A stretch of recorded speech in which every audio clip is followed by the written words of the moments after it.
we focus so much on movement and ergonomics, but we know that the eyes, I mean, working with traumatic brain injury individuals, the eyes are very much impacted, but also just like people staring at a screen all the time and having their eyes feel dry and the blue light emission. Movement and ergonomics, but we know that the eyes. So hold on a second. Working with traumatic brain injury individuals, the eyes are very much. Do you hear that? Yeah. Hold on, everyone. Technical difficulty. I'm going to. Technical person is coming out to help. There we go. The rescue. Hold on, everyone. Yeah, hearing myself talk twice is a bit distracting. Okay. As I tell everyone before any presentation, because this is virtual, it's you have to have a sense of humor. So, yeah. Okay, well, first of all, welcome, Lisa, and please share a little bit about you and what got you into optometry. Okay. And what you're up to. Okay. Well, thanks for having me. This is pretty fun and exciting. So optometry school, I actually started off as a chemical engineering major, trying to follow in the footsteps of my father, but then realized that wasn't probably the best fit for me. I'm more of a people person. So, I love medicine. I always, I'm fascinated by healthcare, and I was really excited because I thought optometry would be a great fit as far as making a difference in people's lives, literally every day. I'm changing people's vision. So, and also my mom was a nurse, so I was very, always into the healthcare field, and like I said, fascinated with medicine and how it's constantly changing and exciting and never boring, that's for sure. I love optometry too because I'm a mom, I have 2 kids, and I get to work part-time and do something that I really love. So yeah, that's kind of it. Yeah, and you have beautiful eyes. Mm-hmm. Plus, I have my own eye issues that I'm always trying to solve. I've worn glasses since I was 8 years old, and I got really interested in the dry eye component of optometry because I myself suffer from dry eyes.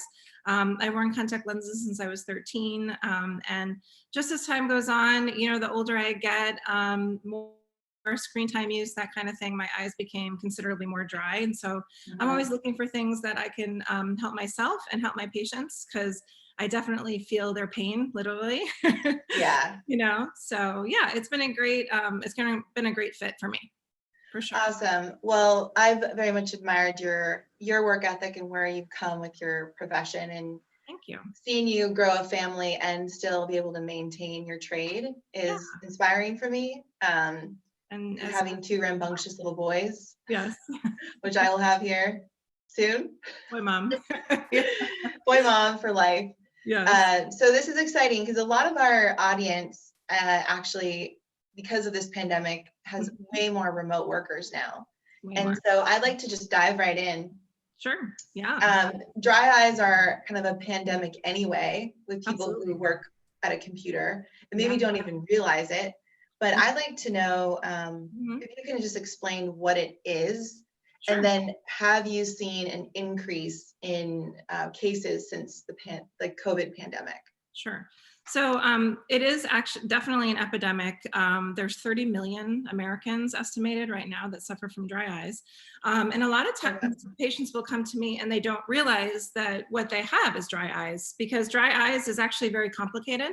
There's lots of different symptoms that are caused by dry eyes, and they're very different. So obviously dryness, but you can also have a grittiness, a burning, a stinging sensation. You can have a foreign body sensation.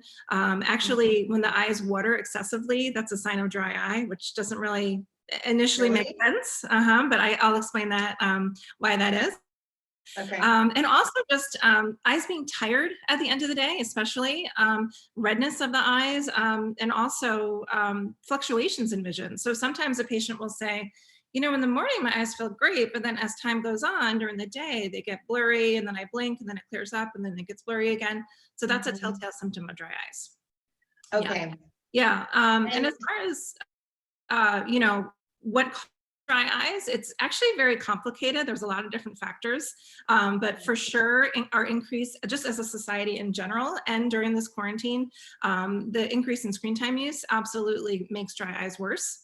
And the reason, I'll kind of go into the anatomy a little bit of the tear film, and that'll make more sense. Yeah. So the tear film actually consists of 3 different layers. The layer right up against the cornea, it's mucin layer, kind of holds everything together.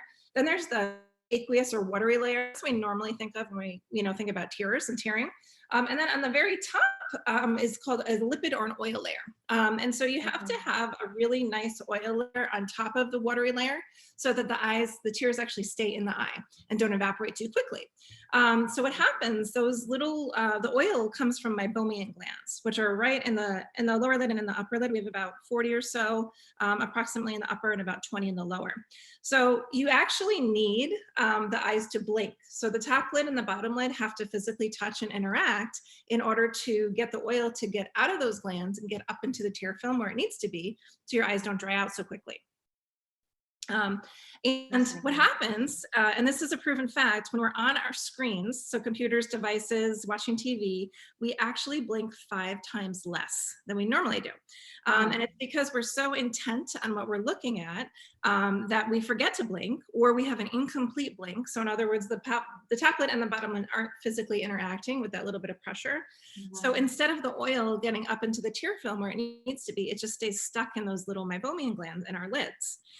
So that's why this increase in more screen time, we're blinking less, and so therefore our eyes are drying out more quickly.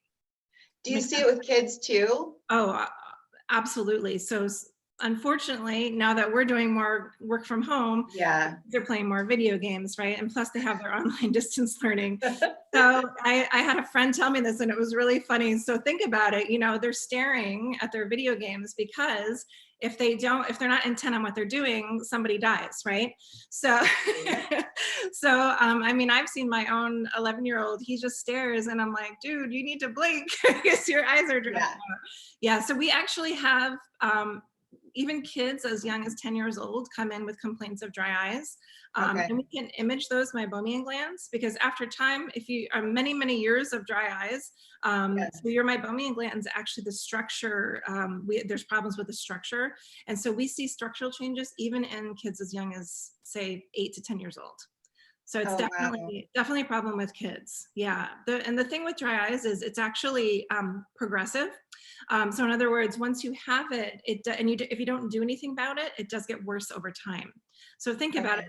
These young children, they're already having damage to their eyes, and they have another, 40 more years, at least 50 years of screen time use, and they're just going to get worse and worse. Yeah. So it's definitely a problem. So I guess then what would the prevention be? Yeah. Like because since it is a progressive disease, then what can people do about it when they do have it? Let's talk about that first for kids and adults. Right. And so for those that don't have it. The easiest thing to do is to make sure you're taking breaks from the computer. Okay. And so we have a couple different rules that we talk about in optometry. So there's the 20-20-20 rule, which means every 20 minutes, look 20 feet away for 20 seconds. So that's just a really quick thing that you can do. People set timers on their phone, or they'll put a little note next to their computer that says, blink or take a break, that kind of thing. So our eye muscles are actually working really hard when we're doing anything up close, anything within like an arm's length. Their muscles are working. When you look far away, the eye muscles are completely relaxed. So that's why we say look 20 feet away or in the distance for at least 20 seconds. I recommend to my patients, and this is an even better thing to do, if possible, every hour, take a 10-minute break. So, and I know you would love this too. So walk around, go outside. Do something besides move around, move your body. Not everybody can do that. It's not always possible to take a 10-minute break every hour. But just, if even any break is better than nothing, Right. And then also consciously think about blinking. So it's kind of like breathing. Blinking a lot right now. Yes, I love it. Thank you. Makes me happy. But yeah, so we have to think about blinking. Like I said, it's like breathing. You don't think about it, and so we don't really do it. We don't realize that we stop blinking. Yeah. So, like I said, put a little alarm on your phone, or maybe every, 20 minutes, just say, okay, I'm going to close my eyes and do a really nice blink and make sure I get my tears flowing again. So those are just some really easy initial tips. Yeah, those are really good ones. I was going to compare it to even like looking at your phone, because I know when people look at their phone, they actually start breathing more shallow and like. Oh, okay. I didn't think And about that. so there's like these devices you can wear that can like track your respiratory rate and actually track like the tension that you hold in your body. And when people are on their phones, it's been tracked that you're more tense and your breathing is more shallow.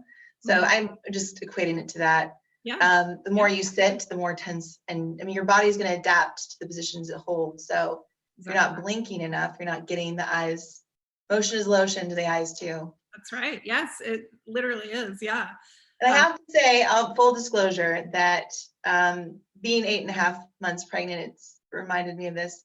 But anything to do with the eyeballs and the pelvis area is like, okay, this isn't my. Someone else talk about this.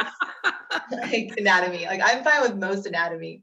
Yeah. Those two areas, it's like bring in a specialist. Yeah. So No, I always find it fascinating. I love talking. Yeah, which is awesome. Yeah. So let's talk a little bit about, this is something probably people have heard about, is blue light. Oh, So right. the blue light from screens and how, like, talk about, if you don't mind talking about like the damage that it can do to the eyes, even like, so this dry is a pandemic, but like the fact that people are on their screens all the time, like what does the blue light do to them? Yeah. That's a great question. We get it almost every single day in the office with our patients. So blue light is, not to get too nerdy, but it's part of you might actually see it referred to as HEV. So that's high energy visible light. That's what the HEV stands for. And the high energy means that it's very close to UV light. So the spectrum of wavelength, it's in the visible light spectrum, but it's very close to UV. So it's in the 380 to like 500 nanometer spectrum. And if you want to think about it in an easy way, it's basically anything high energy. Sorry, my cat is he's getting into trouble. So it's anything from usually LED lights, so which is basically everywhere now. So it's like the light above us, it's the computer screens, it's your phone. Bento, you gotta get out of here. It's TVs that we watch, it's in the stores that we go to. So it's literally everywhere. And it's really unprecedented that us as a society that we have this amount of exposure now to blue light. So if you think about the screen time use we did even 10 years ago, it skyrocketed from then, right? We're always exposed to blue light. So don't really know enough about it. There are initial studies, though, that show that it's going to cause an increase in risk for things like macular degeneration, which is a big, scary word, because there's really no cure for macular degeneration, and you can go blind from it. Yeah. So we're thinking that because of this new blue light exposure, we might see an increase in rates of macular degeneration, and also it can make cataracts come on faster. So that's a problem. It's a problem, especially for children, because as our lens ages, it actually absorbs some of this high energy light, the blue light. But in children, they have this beautiful crystal clear lens, and so everything goes straight back to the retina. They really don't have any protection. So I would say everybody who's using devices should have blue light filters on their glasses to protect their eyes, but especially children should have some protection. So the blue light filters on the eyes, or can you have it on the computer too? You can have a screen, right? Yep, on your computer. And some other really simple, easy things are just to turn the brightness down. The brighter the blue light, the more irritating it's going to be. And use those the night shifts for sure. Right. So, and that's another thing that blue light does. So the reason they have those night shifts is because blue light kind of wakes us up. It's that light like the sun in the morning, and it gets us going. So there's good parts to blue light. It's been, it wakes you up, it gets you happy, that kind of thing. They use it in the seasonal affective disorder. People will use it. Right, yeah. But the bad thing is we have so much exposure to it, and we don't want to be wide awake at 8 o'clock at night, right? We want our body to cut, and I know you talk about this lots of times, your circadian rhythm, and you need to kind of settle things down in the evening. So unfortunately, all this blue light exposure, it's been linked to insomnia, people just having a really hard time sleeping, and especially in children too. So I always recommend, around 8 o'clock, it's really hard to do. I know we all have our devices, but around 8 o'clock, if you could turn off your devices and try to just use natural light, like incandescent light, or just read a book, Yeah. So, yeah, that'll help your sleeping for sure. So if they are on their devices at night, making sure that the night shift is on. Yes, that's a good thing. Wearing blue light. I had those like weird looking sunglasses, like literally wearing sunglasses at night for a while. Yeah, so they used to be really a funky color. It was sort of this like brownish orangish color, but now there's been lots of advances, and so they make really nice blue light filter glasses that are clear, so you can't really tell that it looks like a normal pair of glasses. Yeah, and that can actually, that filter can be added to, your optometrist can add it to any prescription. So if you have a prescription pair of glasses, we can add that blue light filter as well. Oh, nice. Okay. Yeah. So what would be the recommended amount of time for people to be on their screen today then? Just considering that people are, right, evolutionarily, we're like, going so fast and how tech is developed. So like if people have to work on their computers, what would be a good amount of time?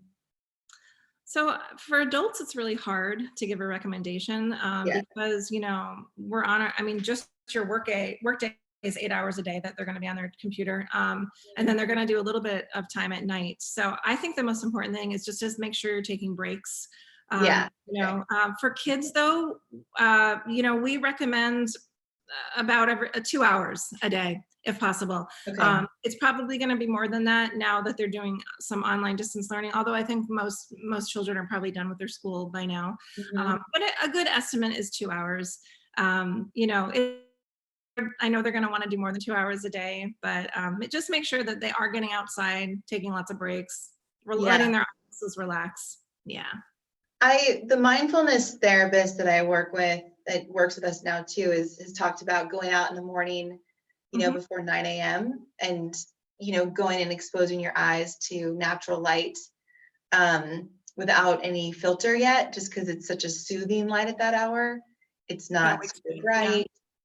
I don't know all of the science. I mean, he's a big brain researcher. I don't know all the science behind it, but when I do go outside at that time, like I don't feel like I'm squinting. I actually feel like it's a natural cup of coffee for me. Exactly. Yes. Not that I can't drink coffee because it gives me heartburn. Bummer. Coffee's life. Coffee's my life.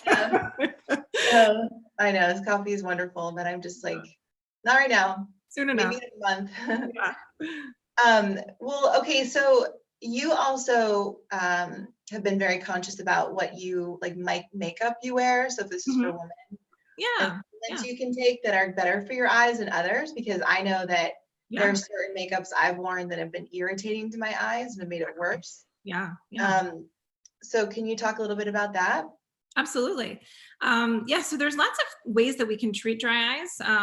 Taking the breaks from the computer is just one thing. And just to kind of expand on that a little bit, I brought a couple products here. Some really good things to use if taking breaks isn't enough is artificial tears. So like here, this is a really, you can see it there. So this is called Refresh. This is just over the counter. No Visine. Visine is actually going to make your eyes more dry over time. This is non-preserved. So preservatives are actually very detrimental to the ocular surface of the eye. So they're going to make your eyes worse, your dry eyes worse. So these are non-preserved. Once you open these up, you want to throw them away within a day or two, but you're going to use these about 4 times a day if your eyes are feeling really dry. Okay. Once they start to feel better, you can use them less. But we say if you're symptomatic, about 4 times a day is probably the best. But speaking of preservatives, so our eye makeup preservatives in it. It actually has much higher preservatives than, say, like in an eye drop, like a Visine. And we have to have preservatives, right? We don't want to get, our eye makeup contaminated, but there are different options that are less offending to the ocular surface and not going to cause as many problems. Do you see it? Cat. He doesn't ever pay. He's like a kid. Like, he doesn't pay attention to me until I'm talking to someone else, right? Anyway, but so BAK is one of these preservatives that definitely, hands down, everybody knows it's going to make your dry eyes worse. So when, I have a lot of patients who ask me, well, if the ingredients in my makeup is making things worse, what brands do you recommend? Beauty Counter is a great one. They're very clean. A lot of their ingredients are super safe for the eyes. They're not going to cause your eyes to be more dry.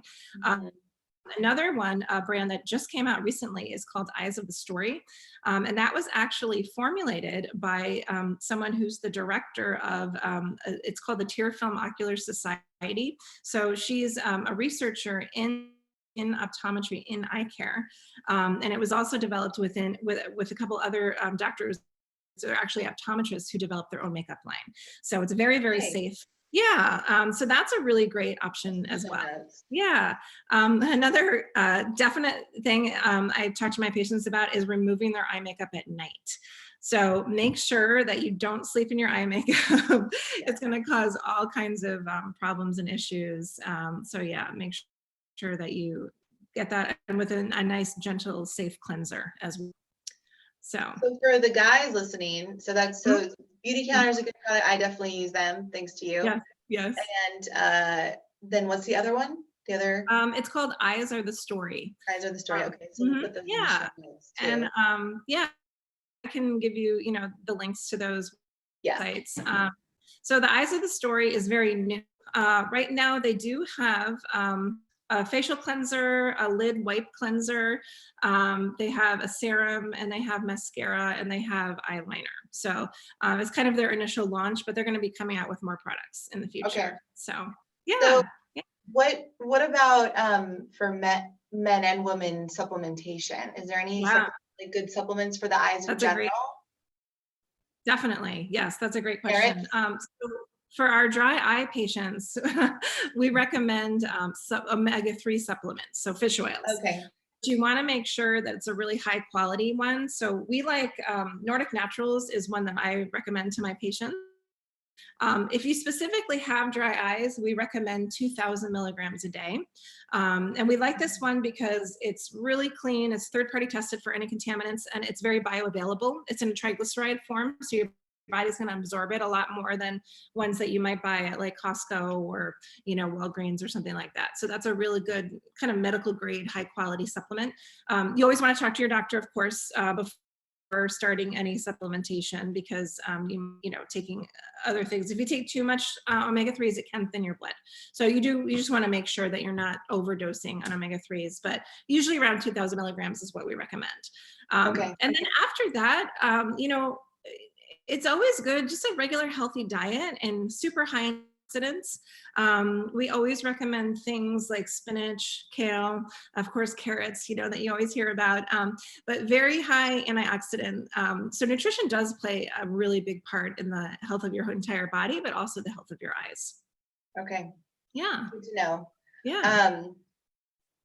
So is there anything else in terms of the eye care that we should know about, like someone working in an office or with kids, like, not just even with dry eyes, but things that people can do, or like even ways of, like I'm big on working on fascia, for example, right? Okay. So like if fascia muscle tissue, connective tissue feels stiff or, not right, like not supple, let's say, like I'll work on it with a lacrosse ball, or I'll use some tools on it. Is there anything that people can do around their eyes to help massage the tissue, to help with tension that they might feel in their eyes? Because I know people that get headaches, chronic headaches, can feel it in their eyes. That's another thing staring at a screen is headaches. Yes. But is there like any massage techniques or fascial techniques that you would recommend? Sort of. So the biggest thing, other than taking breaks, of course, is want your computer to be about an arm's length away. So the Okay. closer you pull something, the more those eye muscles are going to have to be working or focusing. We call it accommodation. Yeah. And so being as for a little bit further away is always better. You want to have a computer actually, and I don't know, this is a good question for you if you would agree with this, but in order to prevent dry eyes, if you're looking down, is better than looking even straight ahead, or if you don't really want to be looking up at a computer. We always say to put the computer in a little bit of a down gaze. It's just more comfortable on the eyes to do things that way, kind of like when you're reading a book, you're more of in a down gaze. Yeah. Well, Yeah, ergonomically, so I guess there's a happy medium here, because yeah, ergonomically we don't want them to be doing this because of the neck. right, That affect the neck over time. It's like kids that are on their cell phones or exactly. so Yeah. the advice is that the ergonomic studies show like the monitor should be about your forehead height, but Mhm. your gaze should be at like a 30-degree angle. So Yeah, you're looking I get, slightly yeah, down, and exactly. then your arms are so your shoulder is a little bit in front, your elbows in front of your shoulder versus behind, so you don't end up doing this. Right, the hunch It's really over. based on it's mostly based around the neck because people complain so much of like tension in the neck and headaches. So the Mhm, position mhm. they hold their neck in is really important. But then Yeah. so that I guess the 30-degree downward gaze is a good, it's a happy medium from I looking would down. say anything between like 25 and 45-degree downward gaze is Okay. good. So right around 30. Yeah, I would say Okay, that's a cool. great recommendation. And then Um, looking at a distance yep, every looking at a distance.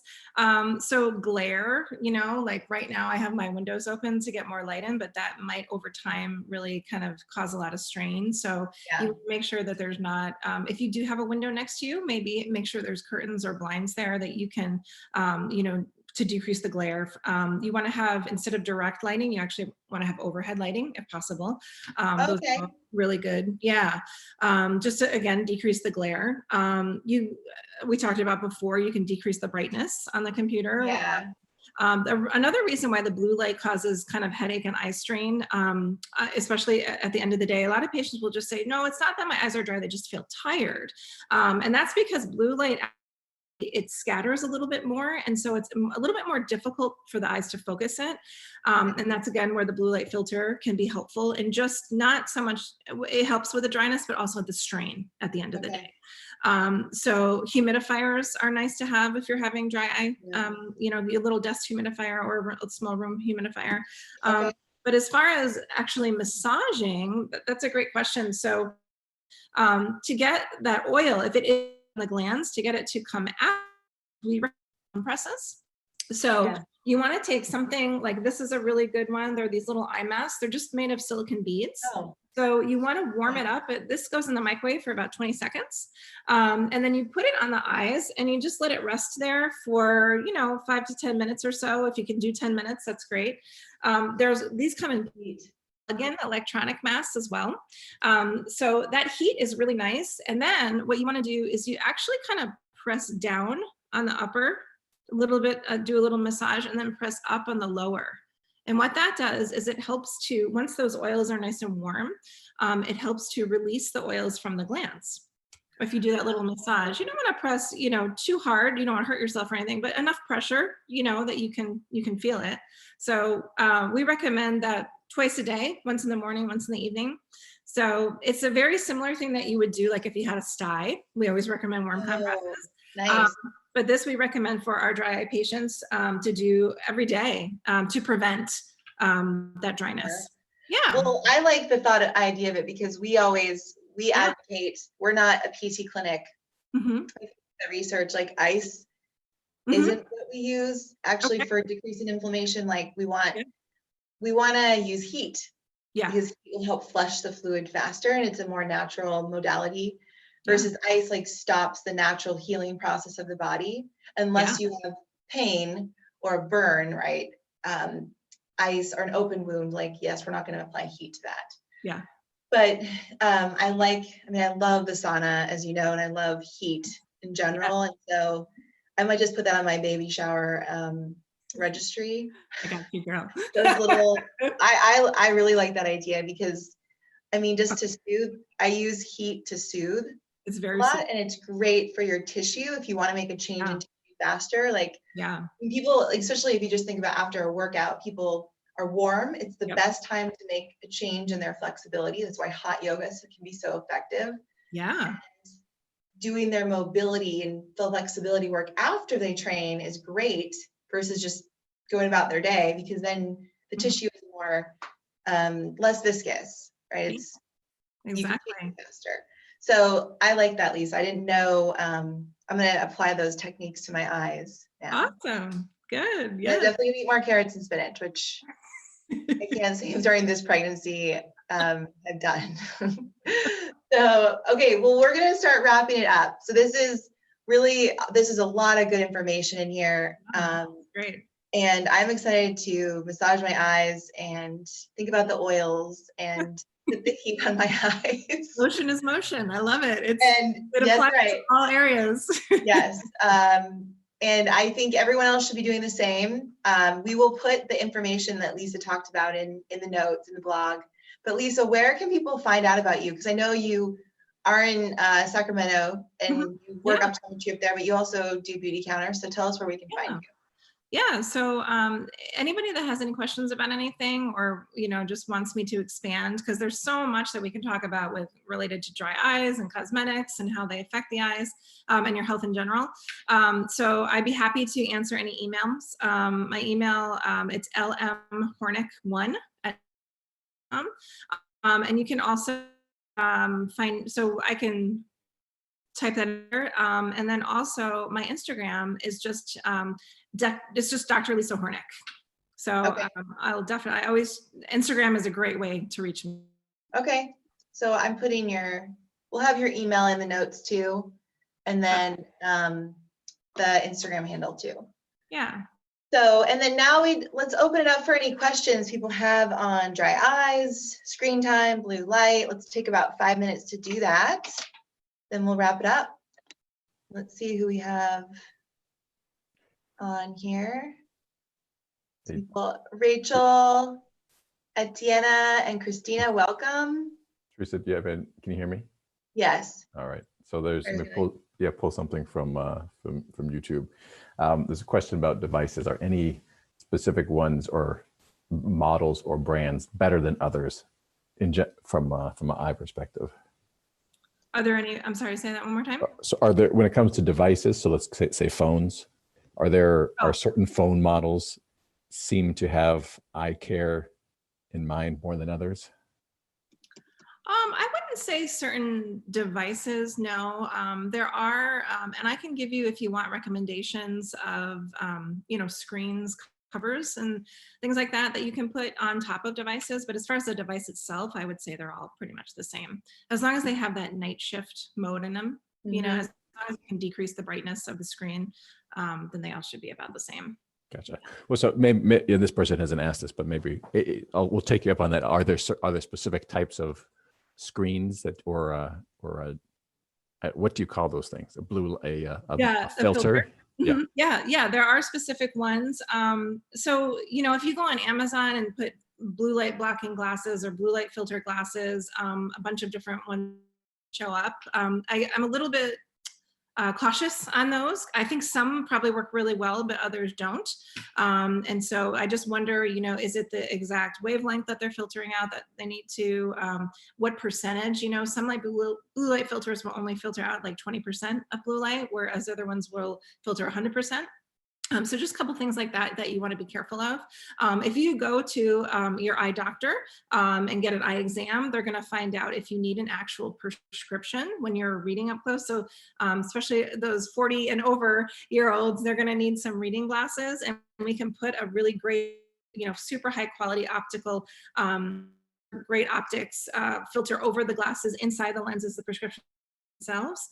And then we can also tell you what brands we recommend as far as what, kind of over the counter filters to get. Yeah. And I can put that in a list for you. Okay. That'd be awesome. Yeah. No, it's not that our eyes are getting worse. It's just that a font is getting smaller. Exactly. And our arms aren't long enough anymore. Yeah. my gosh. There was, I know you talked a little bit about nutrition, but Yeah. so is when you talk about the things that impact the eye, so optic nerves, et cetera, any, can you re-list some of those things, and then maybe any guidance as to why those things are helpful for the eyes? Sure. So omega-3s, they are anti-inflammatory. And so they're actually good for the entire body. Dry eye specifically is an inflammatory disease. And so it kind of like what comes first, the chicken or the egg, right? So the eye is dry, it gets more inflamed. The inflammation causes more dryness, and then it's just this vicious cycle. And so omega-3s really help to decrease the inflammation in the entire body. Antioxidants are really great for the retina. So retina has certain pigments in it, and this blue light, it's very detrimental to the pigment. And so these antioxidants, things like spinach, kale, anything really high in antioxidants. Vitamin C is also really great.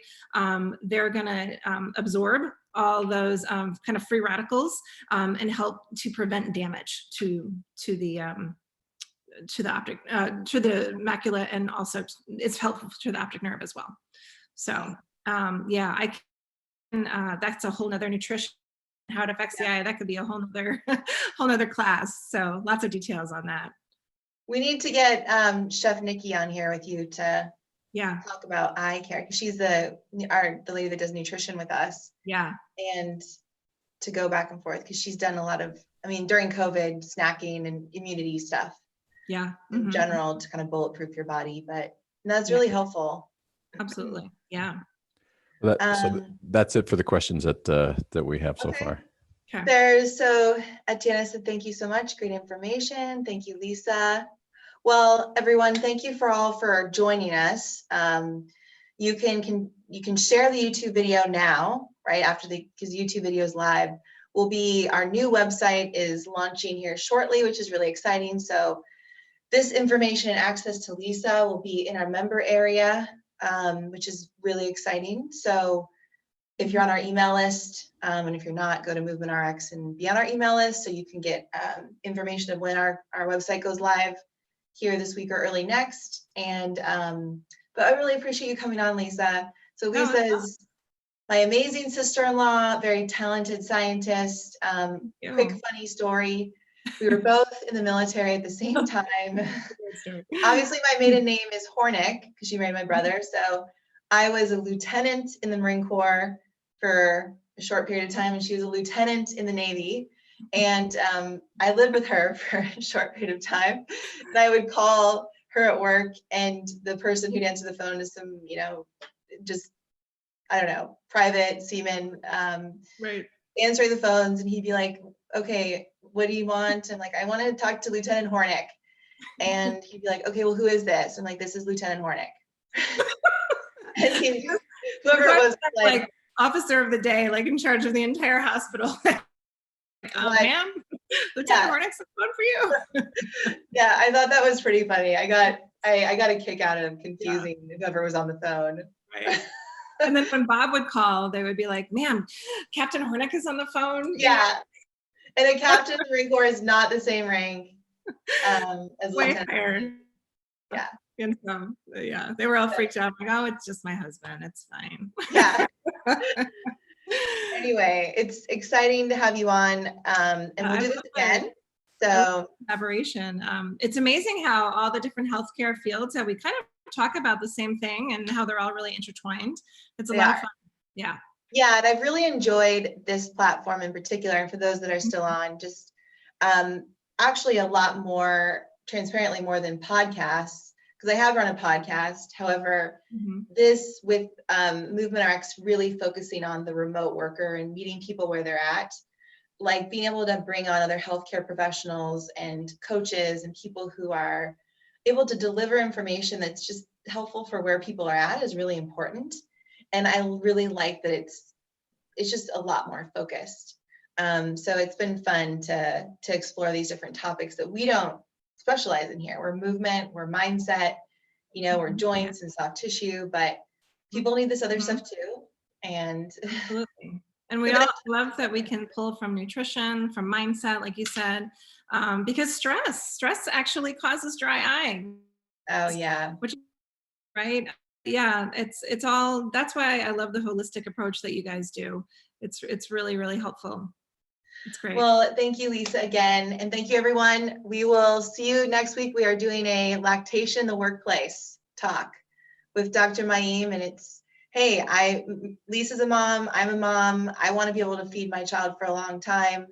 Well, not too long, but I want to feed him forever. Just, I want to be able to not let the stress of what could happen at work get in the way of being able to produce. So that's what we're going to talk about next week too. So tune in. Very exciting. Okay. Bye, Dr. Lisa. Great. Thanks, Theresa.